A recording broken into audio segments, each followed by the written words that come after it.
Assalamualaikum warahmatullahi wabarakatuh.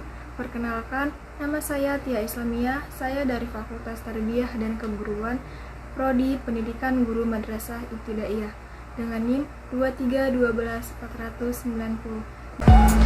Pada kesempatan kali ini, saya akan menjelaskan materi tentang kebangkitan kembali peradaban Islam. Latar belakang. Kebangkitan Islam adalah kebangkitan ilmu pengetahuan. Kalimat ini merupakan mubtada sebagai sebuah simbol untuk melukiskan kembali pesona umat Islam di era kejayaannya. Pergumulan di antara para ilmuwan adalah sebuah magnet yang sangat kuat daya rekatnya terhadap peradaban lain yang ada di sekitarnya. Islam menjadi prototip peradaban ideal yang dicita-citakan oleh umat manusia, yang mapan dan maju dalam segala bidang. Utamanya adalah keilmuan. Selanjutnya yaitu rumusan masalah. Yang pertama, apa definisi kebangkitan Islam? Yang kedua, apa saja faktor-faktor munculnya kebangkitan Islam? Yang ketiga, sebutkan macam-macam kebangkitan Islam dalam bidang keagamaan. Yang keempat, jelaskan kebangkitan Islam dalam bidang politik. Yang kelima, jelaskan Islam dalam bidang sosial dan budaya. Dan yang terakhir, yaitu jelaskan Islam dalam bidang intelektual. Definisi kebangkitan Islam. Istilah kebangkitan Islam atau Islamic Resurgence merupakan suatu gerakan yang mengacu pada pandangan dari umat Islam bahwa Islam menjadi penting kembali karena Islam dikaitkan dengan perjalanan masa lalunya yang gemilang. Khususnya kegemilangan itu tampak selama 7 abad pertama sejak lahirnya Islam, dimulai dari masa Rasul 23 tahun, Khulafaur Rasyidin 30 tahun, Daulah Umayyah 90 tahun, dan Daulah Abbasiyah 500 tahun. Hingga masa lalu tersebut mempengaruhi pemikiran kaum muslimin sekarang. Islam dianggap sebagai satu-satunya kekuatan alternatif memperbaiki kondisi umat yang sedang mengalami keterpurukan. Keterpurukan umat Islam selama kurun 7 abad kedua sejak runtuhnya Daulah Abbasiyah abad ke-13 hingga datangnya kolonialisasi Barat ke negara-negara Muslim sampai abad 20 Masehi.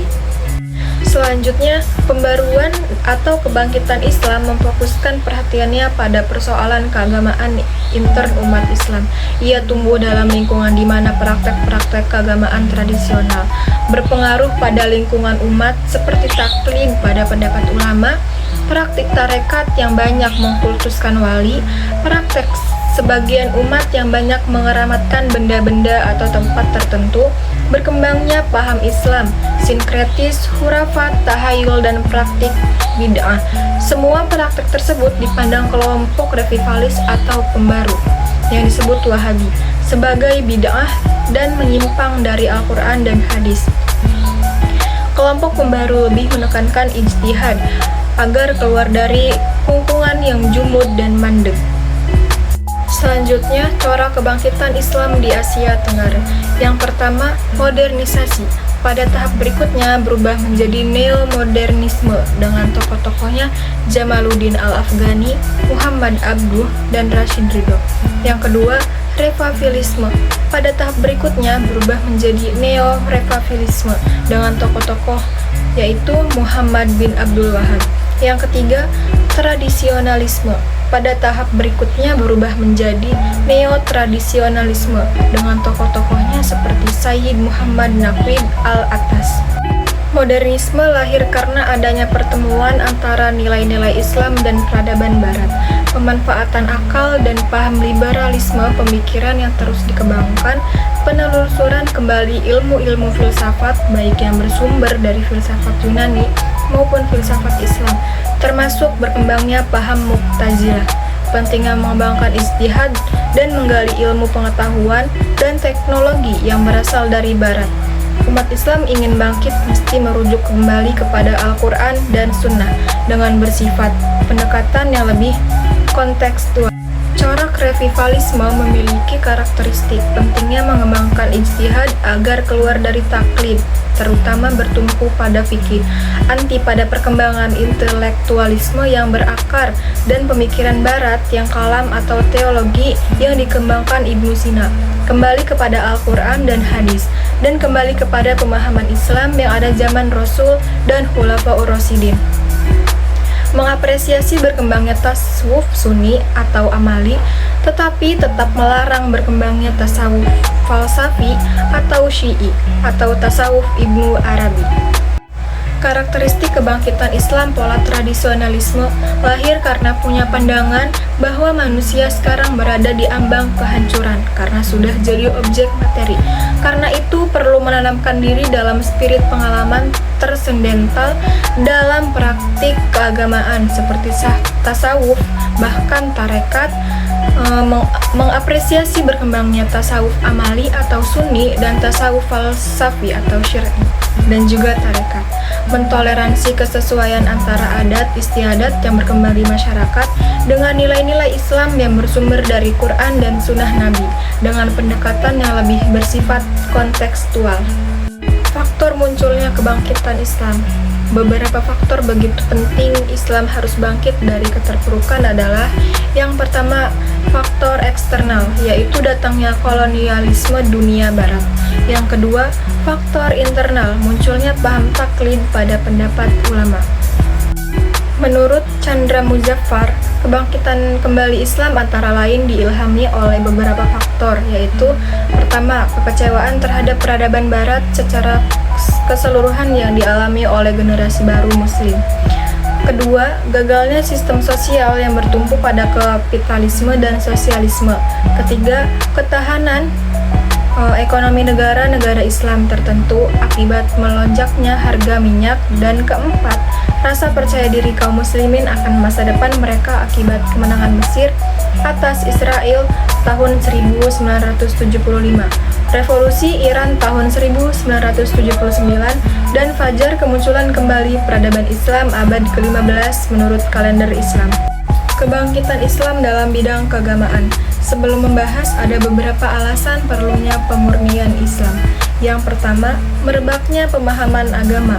Yang kedua, di kalangan umat Islam sedang berkembang tarekat-tarekat.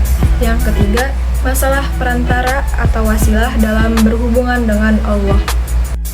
Pertama, merebaknya pemahaman agama yang bersifat taklid, yaitu penerimaan fatwa dan amal perbuatan yang diakui sebagai sesuatu yang tidak dapat berubah lagi di kalangan umat Islam.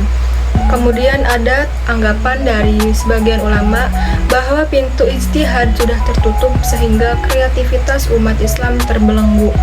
Ijtihad adalah usaha dan daya yang sungguh-sungguh untuk menemukan tafsir atau pendapat tentang suatu persoalan. Kedua, di kalangan umat Islam sedang berkembang tarekat-tarekat seperti Naqsabandiyah, Syatariyah, Qadiriyah, Sanusiyah, dan lainnya. Masing-masing tarekat itu memiliki jaringan sampai kepada seorang syekh di Timur Tengah, sehingga dalam praktek ajarannya sampai pada pengikutnya dilakukan meniru apa yang dilakukan dan diajarkan gurunya, tanpa mengacu pada sumber-sumber lain atau guru atau yang lain. Tarekat atau jalan itu dimaksudkan akan mampu memberikan jalan atau cara bagi pengikutnya untuk mendekatkan diri kepada Tuhan. Yang ketiga, masalah perantara atau wasilah dalam berhubungan dengan Allah. Masalah lain yang menjadi perdebatan antara kelompok pembaharu dengan kelompok tradisional adalah masalah usolli. Bagi kelompok tradisional itu perlu disebutkan, sedangkan bagi kaum pembaharu tidak perlu disebutkan atau dilafalkan. Kemudian masalah talqin mayit. Bagi pembaharu, talqin itu adalah bid'ah, dan bagi kaum tradisi talqin itu dibolehkan. Selanjutnya, perdebatan lain adalah sekitar bacaan basmalah dalam sholat, perlu dikeraskan atau dipelankan. Masalah kunut, menurut pembaharu, Nabi hanya melakukan di saat krisis, perang, Sedang kelompok tradisi mengikut mazhab Syafi'i yang mensunahkan dalam sholat subuh, kemudian masalah tarawih, 2 azan dan zikir. Adapun organisasi kelompok tradisional adalah Nadlatul Ulama, Perti, Al-Wasliyah, dan lain-lain. Dan adapun organisasi pembaharuan adalah Muhammadiyah, Persis, Syarikat Islam, Al-Irsyad, Nadatul Ulama, Persatuan Tarbiyah Islamiyah atau Perti, dan Al-Wasliyah. Selanjutnya, kebangkitan Islam dalam bidang politik. Kebangkitan Islam pada era modern ini lebih dipandang sebagai profil Islam yang mengarah pada tahap yang lebih tinggi dalam bidang politik. Dengan maksud bahwa kebangkitan Islam dalam politik muslim mencerminkan tumbuhnya kebangkitan agama baik dalam kehidupan pribadi maupun umum. Adapun beberapa unsur penting yang menjadi pemicu bagi munculnya gerakan kebangkitan Islam antara lain sekularisasi dan kolonialisasi Barat yang pada tahap selanjutnya mampu menciptakan hegemoni Barat yang mengakibatkan timbulnya berbagai krisis di dunia Islam.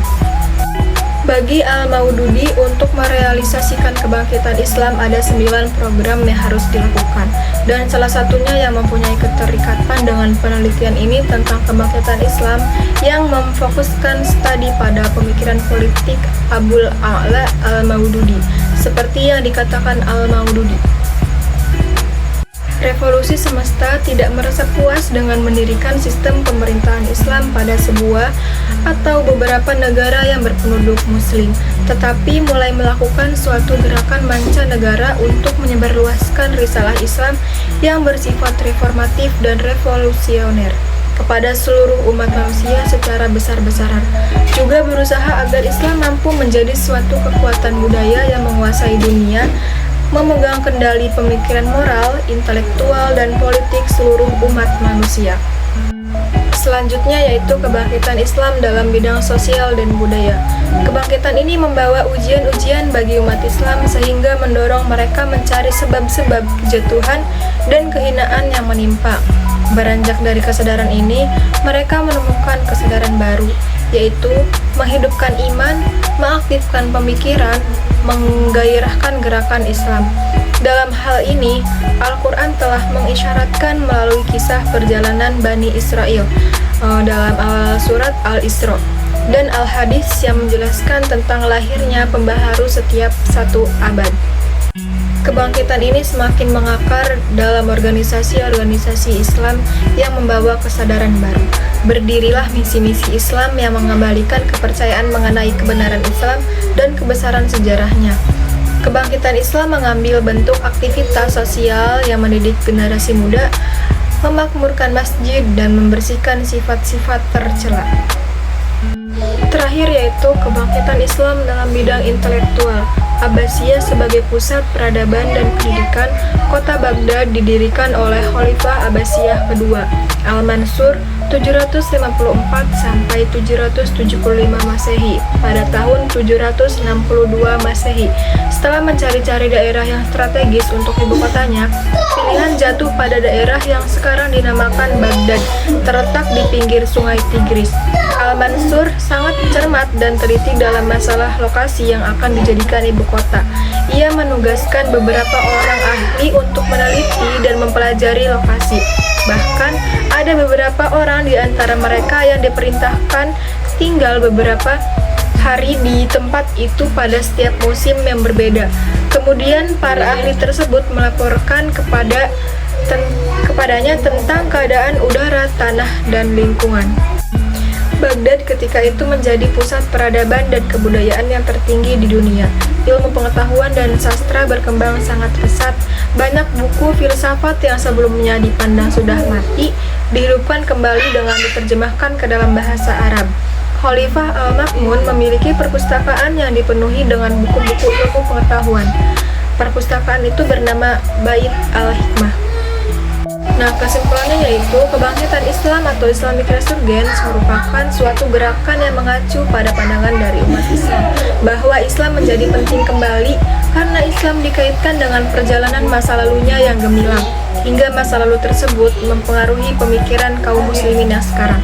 Islam dianggap sebagai satu-satunya kekuatan alternatif memperbaiki kondisi umat yang sedang mengalami keterpurukan. Kebangkitan Islam sudah dimulai sejak akhir abad ke-19 Masehi dan terus menunjukkan gairahnya pada awal abad ke-20 Masehi. Dengan tokoh-tokoh awalnya dipelopori oleh Jamaluddin Al-Afghani, Muhammad Abduh, dan Rashid Ridho. Mungkin itu saja yang bisa saya sampaikan. Semoga pemaparan materi tadi dapat bermanfaat bagi kita semua. Akhirul kalam, wassalamualaikum warahmatullahi wabarakatuh.